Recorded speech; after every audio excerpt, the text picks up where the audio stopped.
بسم اللہ الرحمن الرحیم۔ السلام علیکم ورحمۃ اللہ وبرکاتہ۔ معزز سامعین اکرام، آج میں آپ کی خدمت میں ایک ایسا عمل لے کر حاضر ہوا ہوں جو یہ عمل رمضان المبارک سے پہلے لازمی سن لیں۔ ایک بار حضرت موسیٰ علیہ السلام نے اللہ تبارک و تعالی سے پوچھا کہ یا اللہ، جتنا میں آپ کے قریب ہوں، آپ سے بات کر سکتا ہوں، اتنا کوئی اور قریب ہے؟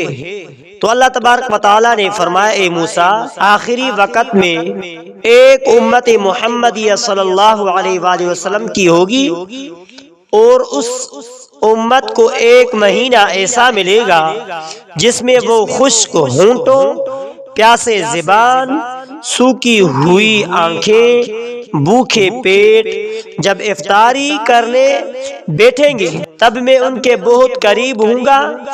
موسیٰ، تمہارے اور میرے درمیان 70 پردوں کا فاصلہ ہے، لیکن افطار کے وقت اس امت اور میرے درمیان ایک پردے کا فاصلہ بھی نہیں ہوگا، اور جو دعا مانگیں گے اسے قبول کرنا میری ذمہ داری ہوگی۔ سبحان اللہ۔ تو معزز سامعین اکرام، اگر میرے بندوں کو معلوم ہوتا کہ رمضان کیا ہے تو سب تمنا کرتے کہ کاش پورا سال ہی رمضان ہوتا۔ تو معزز سامعین اکرام، اس کا خلاصہ پیش کیا جا رہا ہے کہ اس مہینے یعنی رمضان المبارک کی فضیلت اور اس کی اہمیت بیان کی گئی ہے۔ رمضان وہ مہینہ ہے جس میں اللہ تبارک و تعالی اپنی رحمتوں کے دروازے کھول دیتا ہے اور اپنے بندوں کی دعائیں قبول کرتا ہے۔ رمضان المبارک کے فوائد یہ ہے کہ رمضان میں اللہ تبارک و تعالی بندوں کے قریب ہوتا ہے اور ان کی دعائیں قبول کرتا ہے۔ رمضان میں صبر، شکر اور تقوی کی تمرین ہوتی ہے۔ رمضان میں قرآن مجید کی تلاوت اور عبادت کا خاص اہتمام ہوتا ہے۔ رمضان مبارک کے اعمال یہ ہے کہ روزہ رکھنا، تراویح پڑھنا، قرآن کریم کی تلاوت کرنا، دعائیں مانگنا، صدقہ و خیرات کرنا۔ رمضان مبارک کی فضیلت اور اس کی اہمیت کو ایک واقعے کے ذریعے سمجھتے ہیں۔ ایک شخص تھا جو بہت گناہ گار تھا۔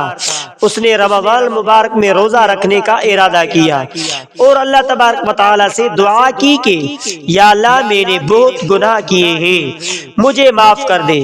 اس شخص نے رمضان میں سخت محنت کی، روزہ رکھا، تراویح پڑھی، قرآن مجید کی تلاوت کی اور دعائیں مانگی۔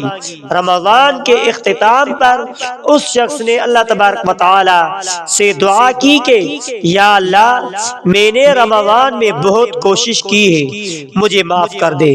اللہ تبارک و تعالی نے اس شخص کی دعا قبول کی اور اسے معاف کر دیا۔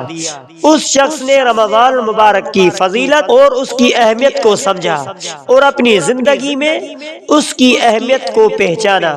تو معزز سامعین اکرام، حضرت موسیٰ علیہ السلام نے پوچھا کہ آپ کے قریب زیادہ کون ہے، آپ سے بات کر سکتا ہے، اتنا کوئی قریب ہے؟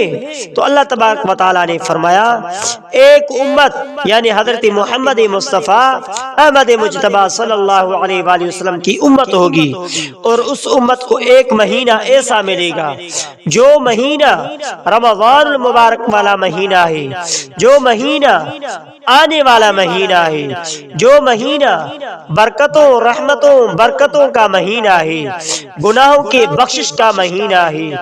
اس مہینے میں جس میں وہ خشک ہونٹوں اور آنکھوں کے خشک ہو جانے اور پیٹ کے بھوکے ہونے اور آنکھوں کے سوکھ جانے اور اس کے بعد کوئی اور افطار یعنی اس کے ساتھ پیٹ کے پیاسے ہونے، ہونٹوں اور زبانوں کے خشک ہو جانے کے بعد جب افطاری کا ٹائم ہوتا ہے تو اس وقت اور میرے درمیان ایک پردے کا بھی فاصلہ نہیں ہوتا۔ افطاری کے وقت میں اس بندے اور میرے درمیان ایک پردے کا بھی فاصلہ نہیں ہوگا۔ تو معزز سامعین اکرام، کتنی بڑی فضیلت ہے یہ رمضان المبارک کی، کتنی بڑی فضیلت ہے۔ بندہ جو بھی دعا مانگیں گے اس کی دعا قبول ضرور ہوگی۔ دعا قبول کرنا رب العالمین کی ذمہ داری ہوگی۔ تو رمضان المبارک کا مہینہ کوئی عام مہینہ نہیں ہے۔ اس مہینے میں تراویح، تلاوت، روزہ، قرآن مجید کی تلاوت، دعائیں، صدقہ خیرات کرنا ضروری سمجھیں، کیونکہ اس میں ایک کے بدلے 70% زیادہ ثواب ملتا ہے۔ تو معزز سامعین اکرام، آخر میں آپ سے ریکویسٹ ہے کہ اگر آپ نے ہمارے اسلامک مذاہب ٹی وی چینل کو سبسکرائب نہیں کیا ہے تو آپ ہمارے اسلامک مذاہب ٹی وی چینل کو سبسکرائب کر لیجئے اور بیل آئیکن والے بٹن پر کلک کریں۔ ہو سکے تو اس ویڈیو کو صدقہ جاریہ سمجھ کر شیئر کرنا مت بھولیے۔